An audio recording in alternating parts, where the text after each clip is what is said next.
Hello, Big family. This is Charlie Hubbard, and I am here with the legendary Carol Kaye. Carol, thank you for joining us. I don't have to. Hi, Charlie.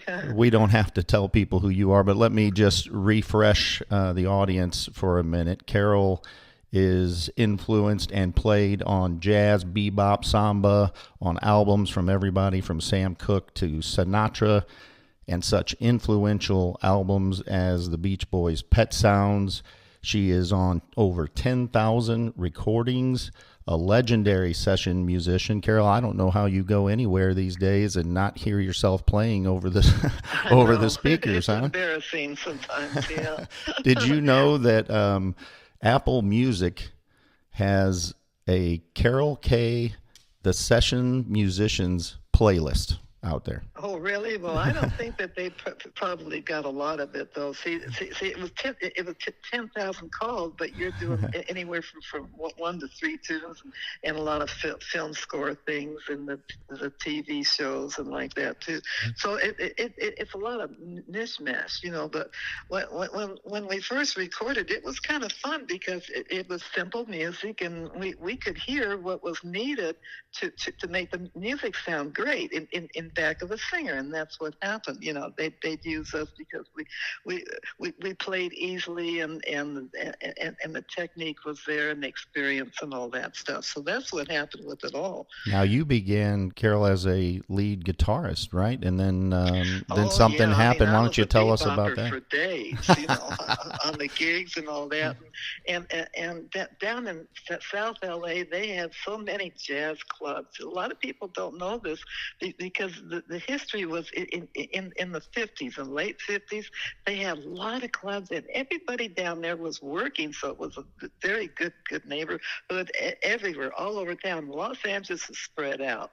Like New York with all their problems right now, it's a small place compared to Los Angeles. Los Angeles is all over. It's got a lot of little towns in it, stuff like that. And you drove everywhere, and you could drive because there was no traffic, you know.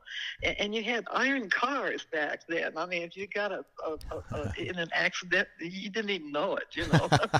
Well, I spent some So, time in Hermosa Beach, and there's a oh, place did there you? called the Lighthouse Cafe. The Lighthouse, I played there, and I played next to it too, but back in the 50s. Yeah, Yeah, it that's was they've it got a was Walk fun of Fame stuff, out you there know. for jazz musicians. How did you come? How did you transition, or why did you transition from the guitar to the bass?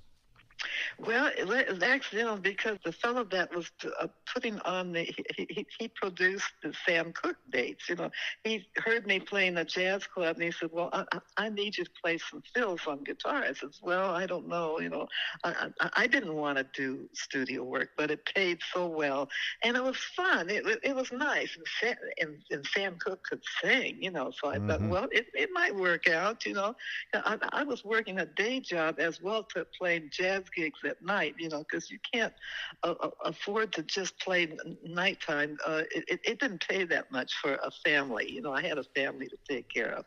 So, you know, so I went for the record dates. It was all union and stuff like that. So I enjoyed the music, and it was the same people that you played jazz with anyway in there doing it too, and it was kind of fun. And then I did a lot of the soul groups, and then I started doing.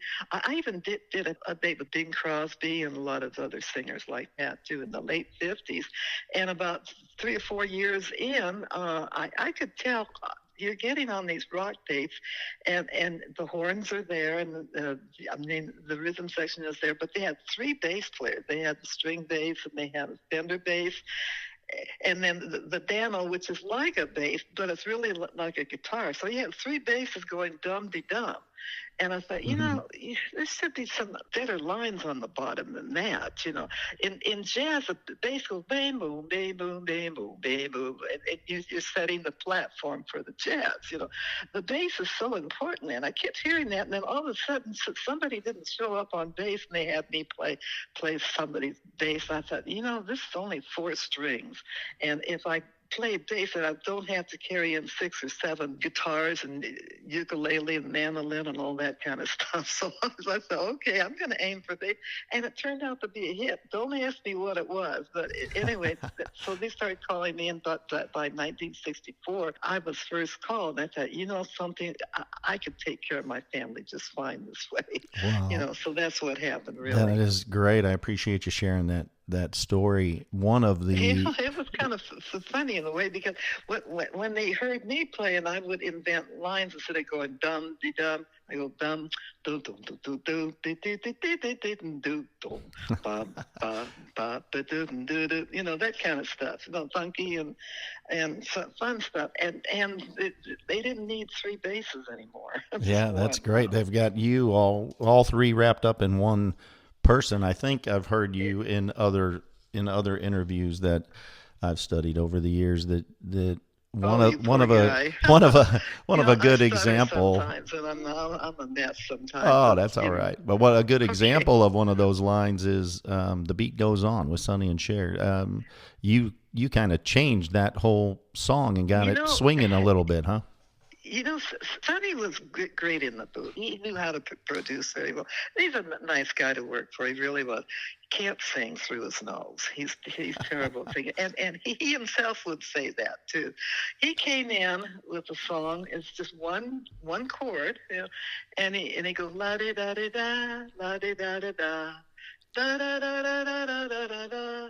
And we looked at each other like, we have to pull a rabbit out of the hat with this one, you know, because we're all inventing lines. And about the third line I came up with, and I was playing, the Dano bass guitar, which is a 6-string. It's not really a bass, it's guitar tuned down an octave, you know. So I'm playing that, and the bass player on the Fender bass is Bob West, a fine jazz player, by the way.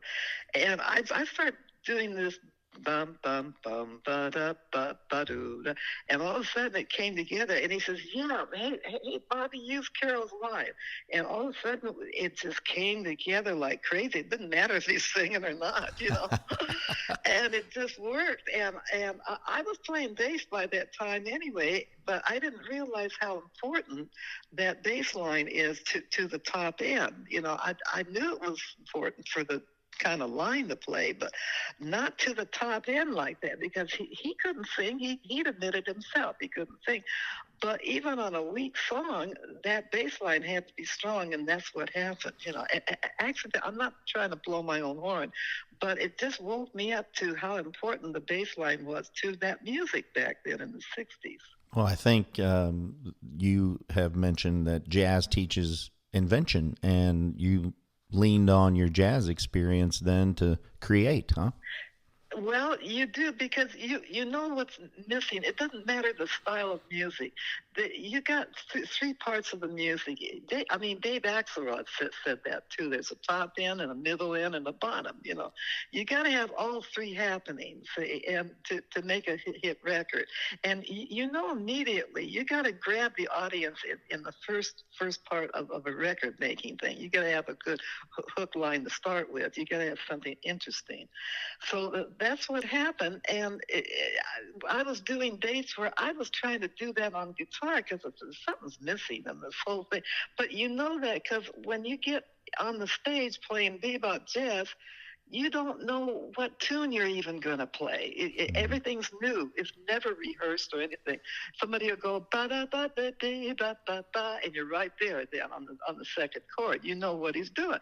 Ba ba da dee ba ba da da da do. You know, so you can start playing, and you use that same expertise that you use in jazz to invent in all styles of music. Rockers can do that a little bit with rock and roll, but you have to play standards and jazz enough to know all the styles of music like that. That's important. Now, one of the things we support is childhood music education, not only because we want to keep music going and actually playing instruments with other people and not using machines, but just if you just learn to casually play an instrument, you're better at math, you're better at science, you're better at completing things, and there's a work ethic. You were very serious, as were your associates, the other session musicians, or most of them, I guess, with work ethic. How did that go? Yeah, well, back then, at the end of the war, and my dad and mom split, and we were struggling. We were always struggling anyway. When you're poor and don't eat, that's the struggle right there. You go to work, and I went to work scrubbing floors and all that stuff as a kid just to help put food on. I didn't feel bad about myself. I felt proud of myself that I could do that. Hey, all I had to do was go scrub a floor and we ate, that kind of thing. But these are the people that grew up during the 30s when people don't know what it's like to go without food.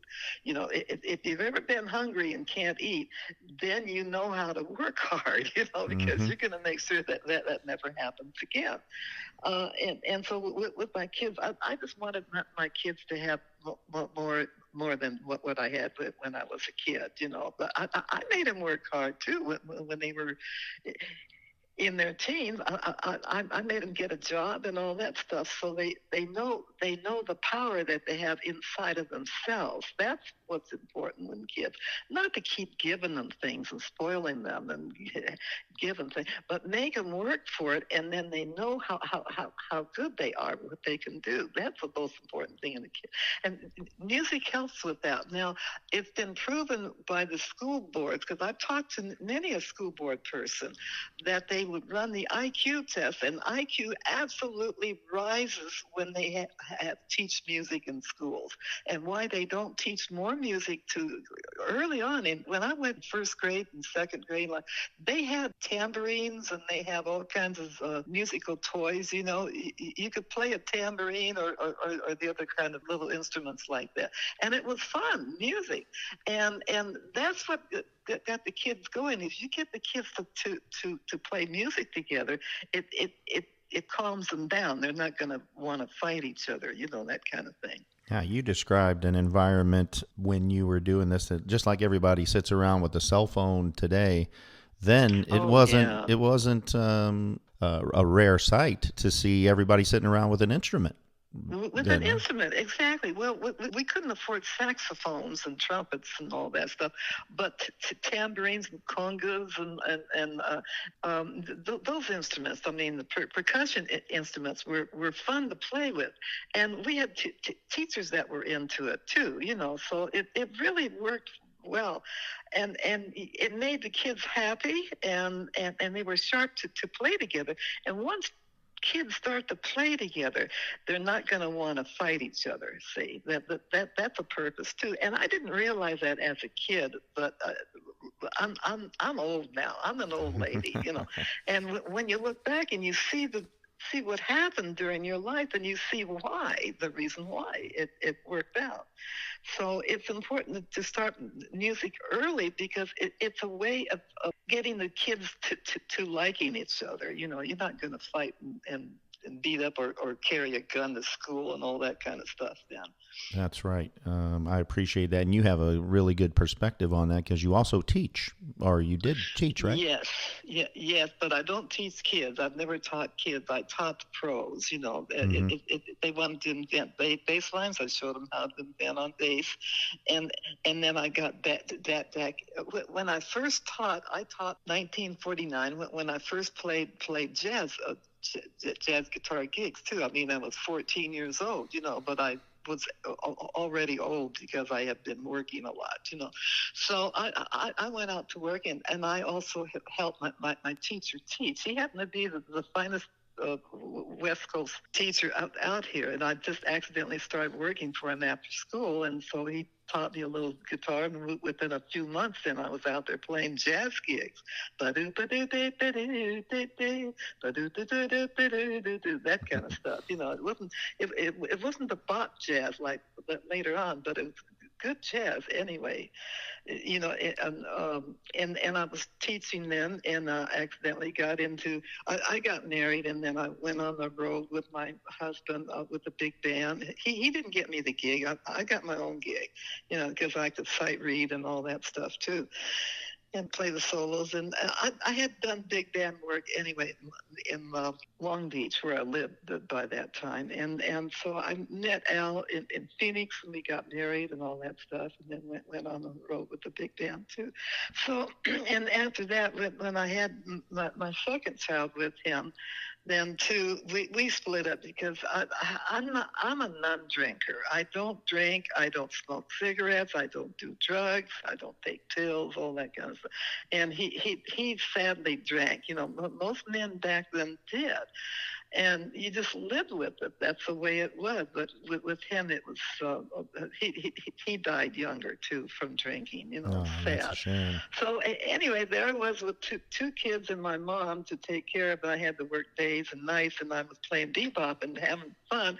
But at the same time, I worked days, and then I accidentally got into studio work and got on that train then too. Now, do you know, Carol, or did you know then certainly when things click with a group of people and you really get swinging, you can tell it might be a better tune than the previous tune or something like that. But when you were working on things like Pet Sounds, did everybody realize it was great, or was it just another session? Well, when I first worked Brian Wilson, I met him, I think, on a Phil Spector date. He had come down to watch us do I've done practically all the Phil Spector dates, and a lot of people say, "Oh, well, why'd you work for him?" He wasn't crazy then, you know. He's great to work for, but he did work us long. He had the horn players and the rhythm section, and he'd do like 30 takes, and it was take 3 that was good, you know. So I met Brian then, and we started working for him, and it was simple stuff at first. He was nice to work for, but then with every day he got better and better and better. And so he got better at writing music, and you could tell he wasn't schooled in how to write music. He'd put stems on the wrong side of the notes and that kind of thing. We'd have to recopy his parts sometimes. Oh, but wow. he came in with his parts, you know, and we thought, yeah, this kid can write, you know. And he was so nice and funny at the same time, and we all liked to work for him.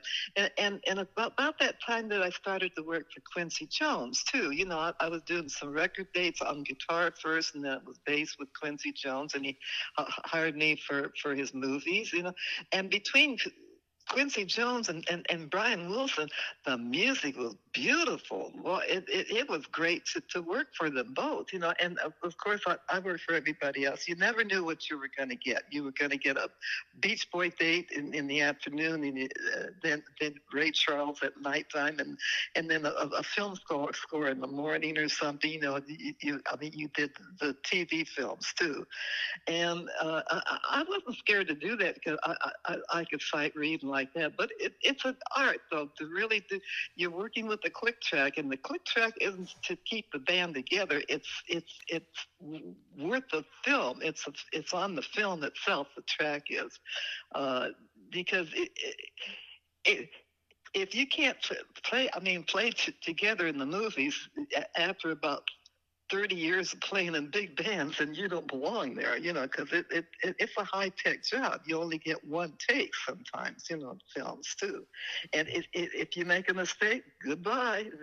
They don't tolerate any mistakes in film work.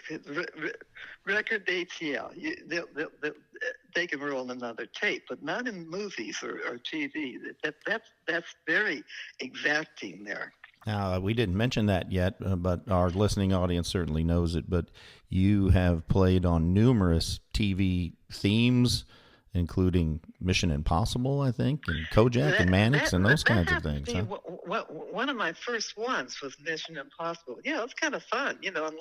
And Lalo was great to work for. Some beautiful music from him, but beautiful music from Quincy Jones and Michel Legrand and Jerry Goldsmith. I could keep going with names of music with great. You had movie studios back in the 60s that were being put out of business by the TV shows. So they hired the finest of writers. You know, the music had to be super great to make the films good, you know, and so that was us. And most of it, they had to have that Fender bass sound in there. Quincy told me, he says, you get the best sound of anyone I've ever heard, Carol. And he liked to hire me because if he didn't have enough time to write out a bass part, then he said, well, just play something, Just Carol. So that's what I did, That is fantastic. Well, I want to be respectful of your time. CarolKaye.com is where you reside digitally, and you have your autobiography out there, right? Yes, it's a thick book, but it has my whole log in it. I didn't start the log, though, until about 61 or 2, so something like that, because, when you're first doing recordings, 1957, you're not sure if you're going to be staying much, because they could change their mind on you at any time. If you get on the date and you don't play, then the word gets around, so you had to play great on every date. So I didn't start my log until the 60s when I felt like, well, I think I'm going to stay in this business, Well, that's great. I'm going to grab one of those books, and I hope our listening audience does as well. Carol, thank you so much for joining me. I'm going to turn the audience loose, and I'm going to ask you to stay on with me for just a minute. So thank you, team. I hope you enjoyed the interview, and Thanks, we Charlie. will talk to you very, very soon. Thank you. Thank you, Charlie.